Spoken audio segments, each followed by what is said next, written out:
Sa ika-4 na pagkakataon ngayong linggo ay muli na namang nasa ilalim ng yellow at red alert status ang Luzon at Visayas grid ngayong maghapon.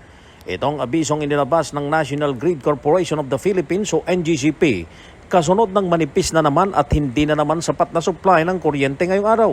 Ayon sa NGCP, nasa red alert ang Luzon grid 1:00 hanggang 5:00 ng hapon at mauulit ng 6:00 hanggang 10:00 ng gabi. Pero 12:00 pa lamang ngayong tanghali ay manipis na ang supply kaya't nasa yellow alert status na ang grid hanggang 1:00 ng hapon.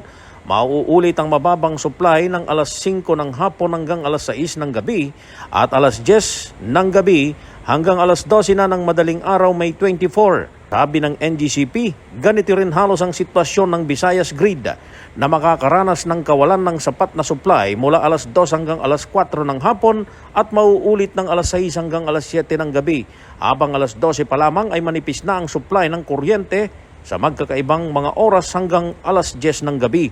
Ang dahilan pa rin nito ay ang pagpalya ng iba't ibang mga planta sa iba't ibang mga lugar sa bansa.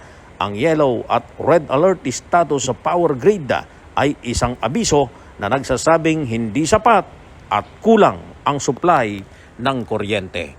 Para sa MBC TV Network News, ako naman Val Gonzales, sama-sama tayo Pilipino.